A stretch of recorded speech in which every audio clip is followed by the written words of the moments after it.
Audio Jungle.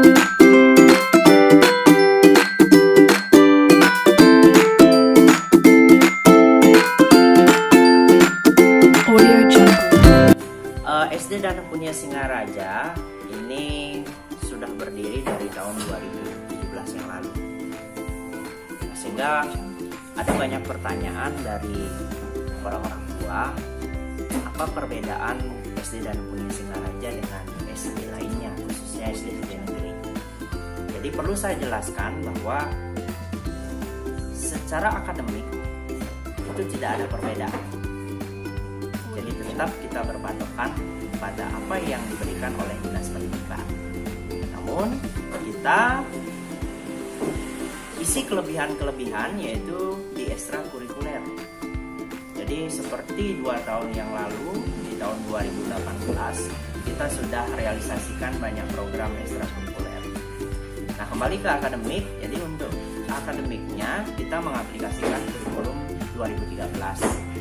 Jadi bagaimana nanti anak-anak bisa berinovasi, kemudian bagaimana mereka bisa kreatif dalam belajar, itu semua kita aplikasikan khusus untuk di dalam kelas. Dan nanti untuk di luar kelasnya, barangkali sudah saya jelaskan juga bahwa di luar kelas pada saat istirahat atau mungkin saat mereka pulang dan masih menunggu jemputan orang tua, jadi guru yang menghandle pada saat itu adalah guru bahasa Inggris dan guru bahasa Jepang. Nah, guru bahasa Inggris dan guru bahasa Jepang ini yang mengarahkan mereka bagaimana berkomunikasi satu dengan lain untuk menggunakan bahasa sesuai dengan apa yang diperintahkan oleh guru tersebut. Misalnya, guru bahasa Jepang mengarahkan mereka untuk berkomunikasi menggunakan bahasa Jepang tetap sama teman, kemudian kepada guru juga. Kemudian untuk guru bahasa Inggris diarahkan tentunya untuk berbahasa Inggris, bagaimana berkomunikasi, bagaimana menyapa temannya, bagaimana mengajak bermain, sehingga anak-anak yang berada di luar kelas yang masih menunggu orang tua, barangkali yang masih istirahat, itu mereka tidak bermain yang tidak jelas. Jadi tentu bermainnya tetap dikontrol oleh guru-guru bahasa Inggris dan guru bahasa Jepang. Nah, untuk di dalam kelas itu sudah ada wali kelas yang sudah mengatur secara akademik. Jadi tetap dituntut nanti anak-anak berprestasi secara akademik.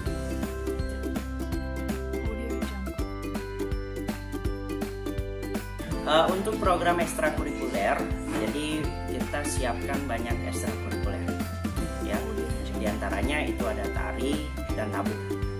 Nah, tari dan tabuh ini kita matangkan kepada semua anak-anak yang memang mau dan memang hobi dalam bidang itu.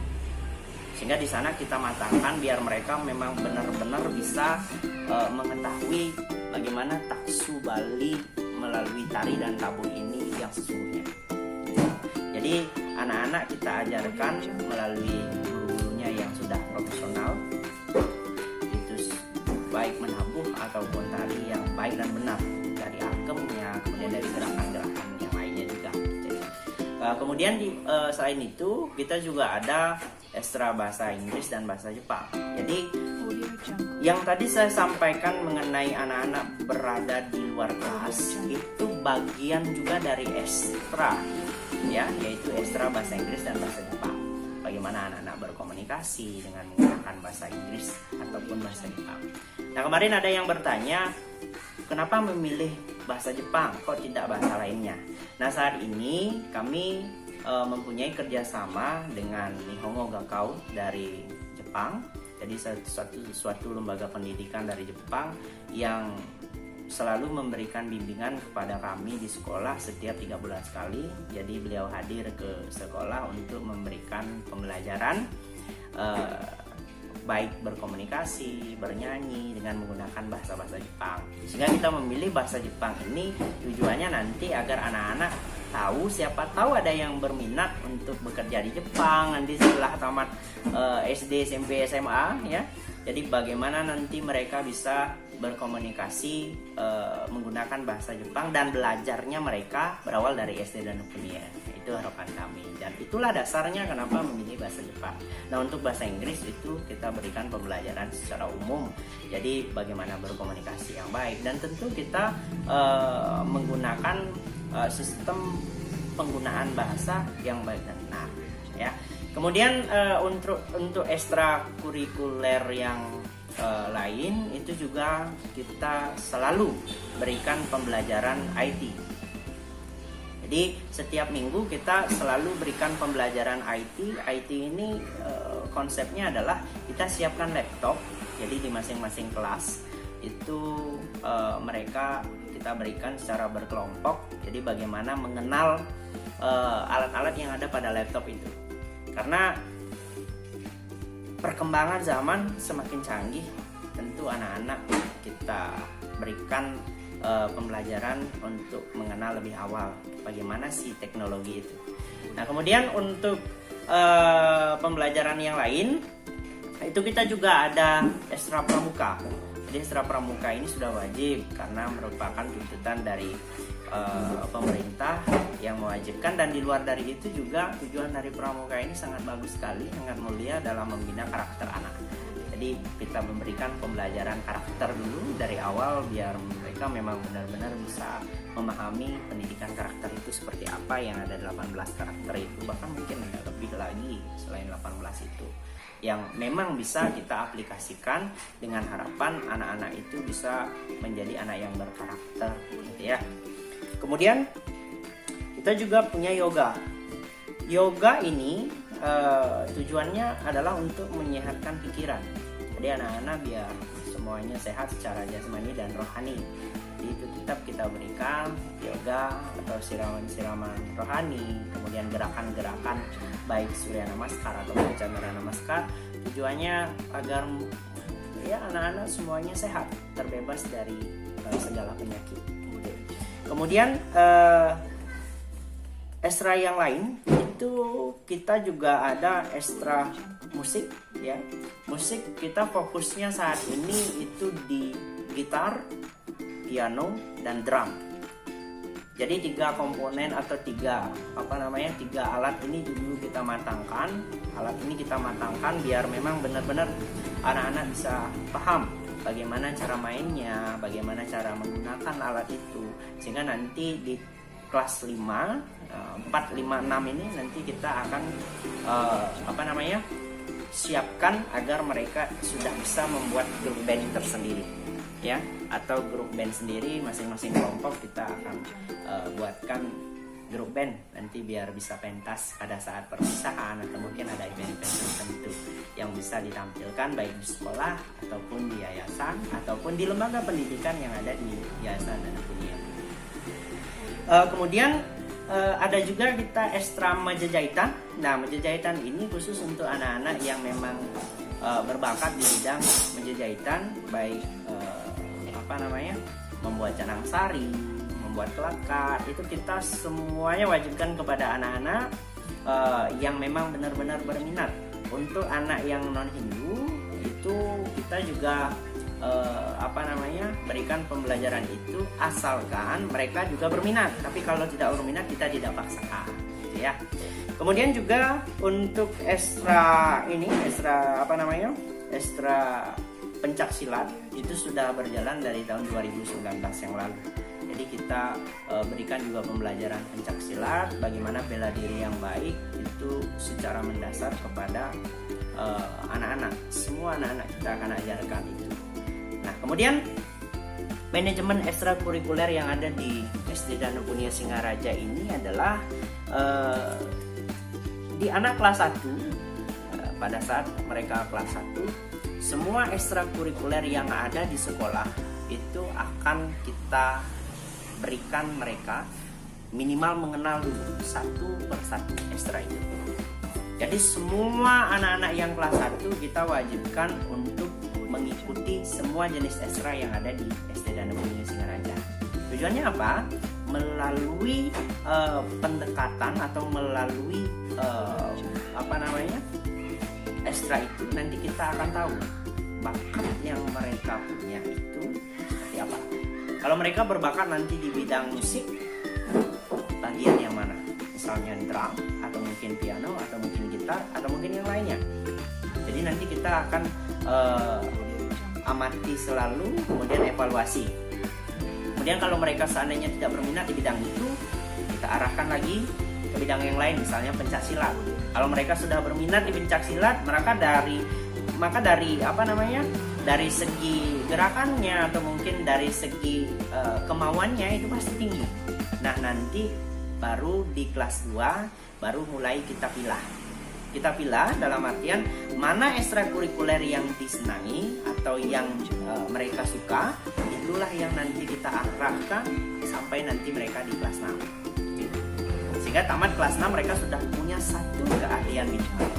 Jadi dari ekstrakurikuler yang kita siapkan ini kan ada beragam, yang mana yang mereka suka.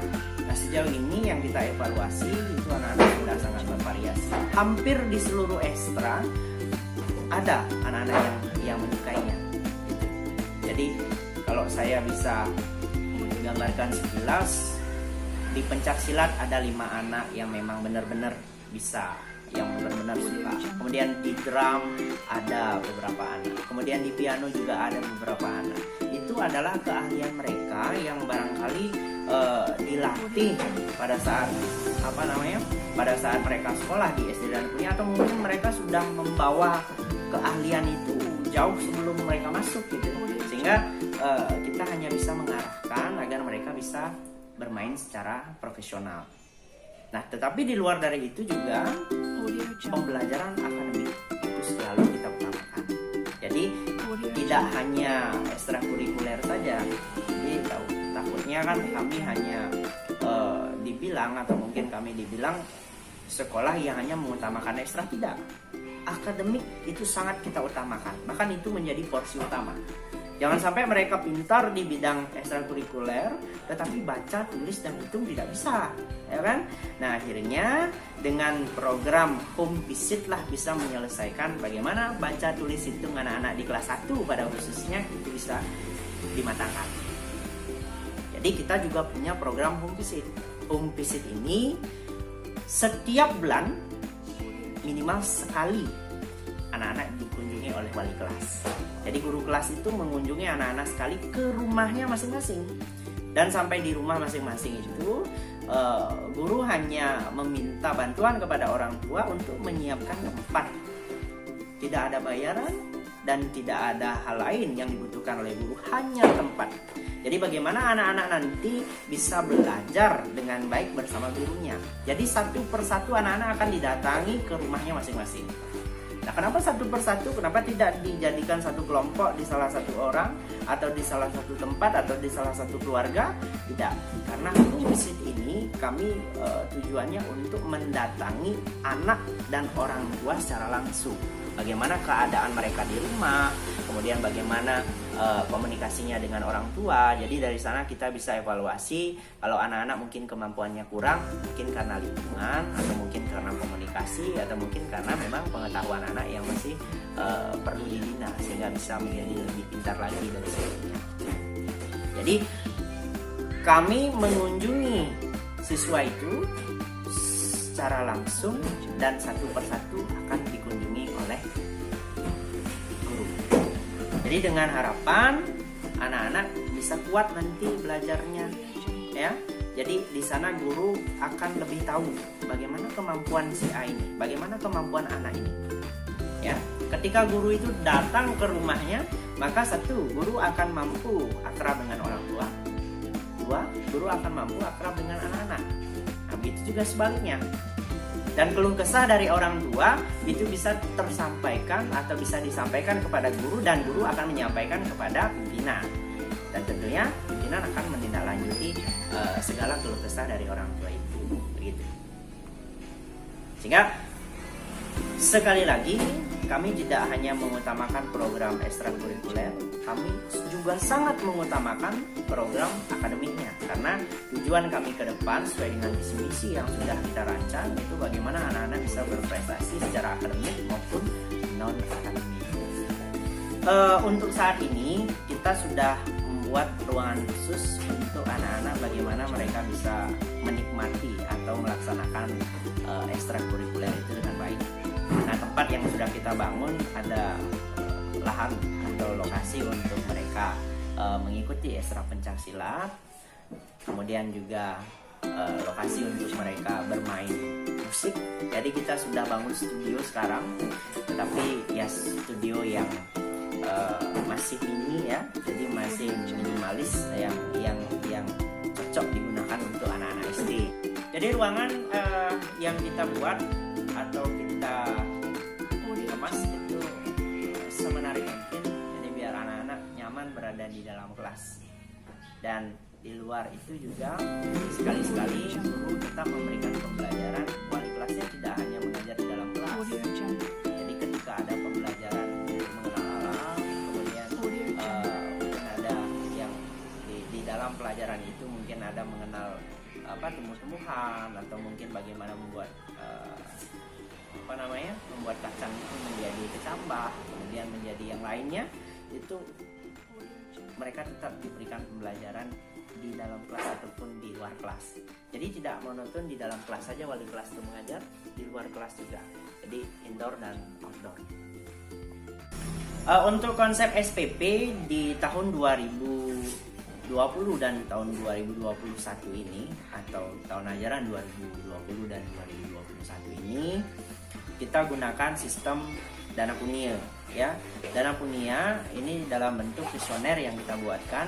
Jadi setiap ada anak-anak atau orang tua yang mendaftarkan anaknya, itu kita selalu berikan kuesioner. Nah, poin yang terpenting itu ada pada poin nomor 10. Jadi di sana kita tulis berapa kesiapan berdana punia setiap bulan. Nah, jadi orang tua nanti akan mengisi sesuai dengan kemampuannya. Nah, berapa yang diisi, segitu yang kita ambil setiap bulan. Nah, itu konsep yang kita bangun untuk di tahun 2020-2021 ini. Jadi dengan harapan orang tua yang ekonominya menengah ke bawah bisa menyekolahkan anaknya di SD Dana Punia, dan yang ekonominya menengah ke atas juga bisa menyekolahkan anaknya di SD Dana Punia dengan program yang kita punya. Untuk penerimaan siswa baru itu sudah kita laksanakan dari akhir Mei yang lalu, dan berdasarkan juknis yang diberikan oleh Dinas Pendidikan, dan kami selalu berpatokan pada juknis tersebut untuk menghindari permasalahan di kemudian hari pada anak-anak khususnya. Dan saat ini sudah ada terdaftar 56 calon siswa baru, dan seluruhnya kita sudah sempat hubungi orang-orang tuanya, dan tidak ada perubahan lagi untuk menyekolahkan anaknya. Jadi sudah pasti menyekolahkan anaknya di SD Dana Punia. Sehingga jika memungkinkan, kami hanya membuka porsi lagi satu kelas saja. Bila ada orang tua yang berminat atau mungkin baru mendapatkan informasi, boleh segera daftarkan ke SD Dana Punia Singaraja. Langsung ke sekolah boleh. Itu kami terima setiap hari Senin sampai hari Jumat pukul 8 WITA sampai 12 WITA. Jadi kita selalu standby sekolah sesuai dengan jadwal yang saya sampaikan tadi. Dan di lain itu juga, bila tidak sempat hadir ke sekolah, itu boleh daftar pada link yang ada pada layar, dan silakan login dan juga diikuti petunjuknya, dan nanti diisi petunjuk-petunjuk yang diberikan. Dan setelah itu boleh menghubungi kontak person yang terdapat pada link itu. Kemudian mengenai pendaftaran, jadi sekali lagi kami sampaikan, kami tetap menunggu untuk satu kelas saja. Jadi untuk 28 siswa lagi, jika memungkinkan dan jika berminat, silakan hubungi secepat mungkin, hadir ke sekolah secepat mungkin setiap hari Senin sampai hari Jumat, 8 pagi atau 8 WITA sampai 12 WITA ya. Kami tunggu, dan semoga anak-anak yang sekolah di SD Dana Punia Singaraja bisa menjadi anak yang cerdas, dan ketika nanti anak menjadi cerdas, maka kami sebagai pihak sekolah merasa sangat puas. Terima kasih.